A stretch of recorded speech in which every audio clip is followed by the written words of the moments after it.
பெருவிழா. இதுவே மருவூரின் ஆடிப்பூர பெருவிழா.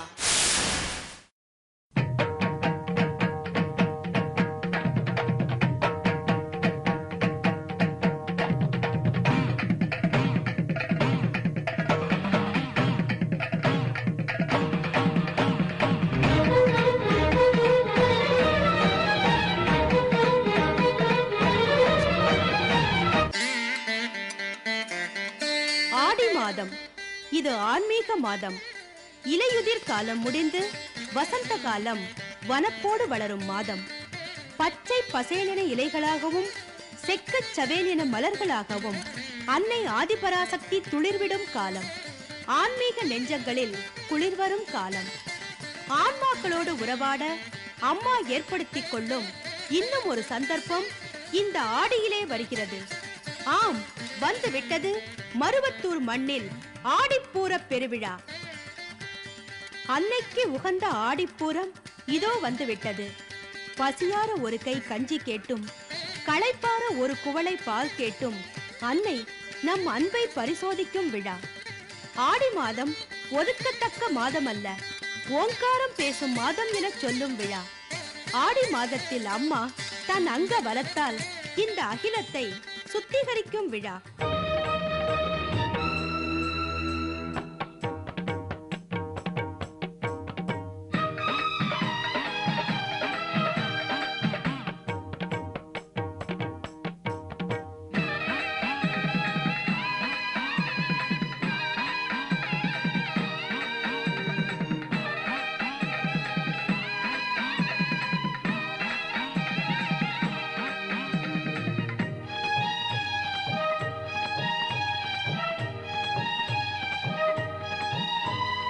பாரமெல்லாம் இறக்கிவிடும் பூர விழா, ஆடிப்பூர விழா. இதோ மங்கள வாத்தியம் முழக்கத்துடன் மருவத்தூரில் துவங்கிவிட்டது.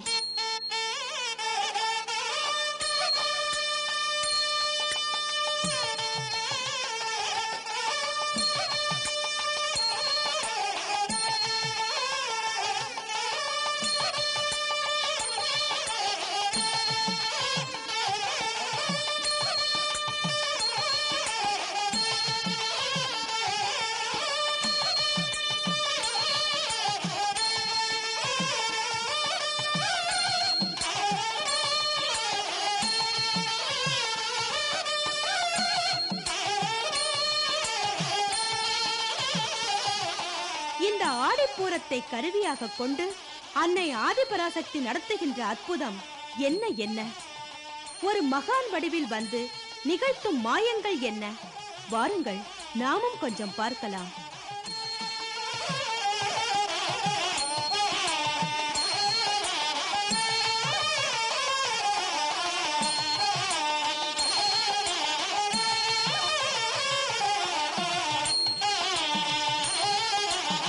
ஆடையில் பூரமும் சேற்றிலே ஈரமும் செழிப்பு என்பது பெரியோர் வாக்கு. சேற்றிலே ஈரம் என்பது ஆடிப்பட்டம் தேடி விதைப்பதை காட்டுகிறது. ஆடையில் விதை விதைத்தால் அகிலமே பசியாரும்.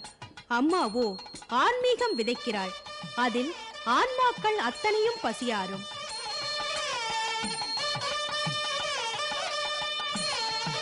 ஆடியில் விழா நடத்த எத்தனையோ நாட்கள் இருக்க அம்மா ஏன் பூரத்தை தேர்ந்தெடுத்தாள்?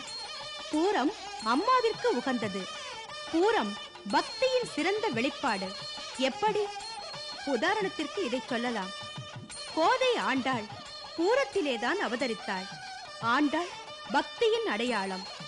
ஜீவாத்மா பரமாத்மாவோடு இரண்டர கலக்க முடியும் என காட்டியவள் ஆண்டாள் நாச்சியார். அன்னை ஆதிபராசக்தியும் அதைத்தான் எதிர்பார்க்கிறாள். நீங்கள் எல்லோருமே என்னுடைய அம்சங்கள், மீண்டும் என்னிடம் வந்து சேர்வதே நியதி என்பதே அவள் கோட்பாடு.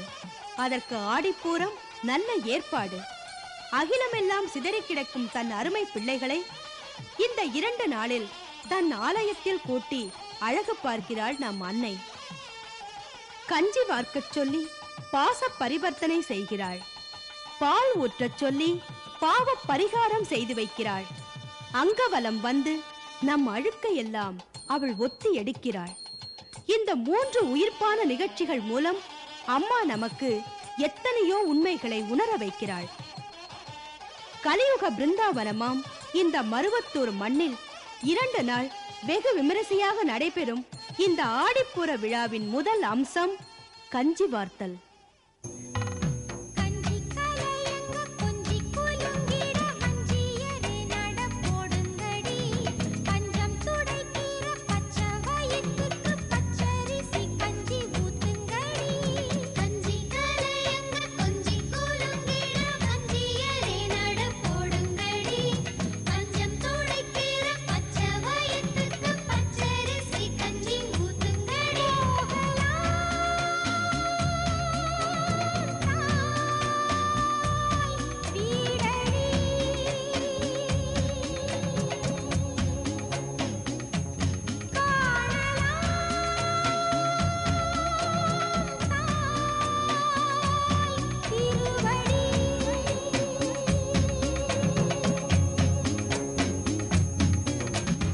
ஊருக்கெல்லாம் படியளக்கும் அன்னை ஆதிபராசக்திக்கு, உயிருக்கெல்லாம் படியளக்கும் நம் அம்மாவிற்கு அன்று ஒரு நாள் மட்டும் நாம் பிடியளவு கஞ்சி வார்க்கிறோம். இது என்ன விந்தை! அம்மாதான் குழந்தைக்கு உணவு தர முடியும். குழந்தை எப்படி அம்மாவிற்கு உணவு ஊட்ட முடியும்? ஏன் முடியாது? தென்னைக்கு நாம் தினமும் தண்ணீர் ஊற்றுகிறோம். ஒரு நாள் நமக்கு அது இளநீர் தருவதில்லையா? இது இயற்கைக்கும் நமக்கும் இடையிலே நடக்கும் பாச பரிவர்த்தனை. அதே போலத்தான் கஞ்சி வார்ப்பது. அது ஆன்மாவிற்கும் ஆதிபராசக்திக்கும் இடையிலான பாசத்தின் வெளிப்பாடு. சரி, ஆடிப்பூரத்தன்று ஏன் கஞ்சி வார்க்குமாறு அன்னை பணித்தாள்? அதை நம் குரு பகவான் மூலம் செயல்படுத்தி கொண்டிருக்கிறார் என்ற கேள்விகளுக்கு பின் 1000 உண்மைகள் மறைந்து கிடக்கின்றன. என்றாலும் நம் அறிவுக்கு எட்டிய சில கருத்துக்களை இங்கே பகிர்ந்து கொள்ளலாம்.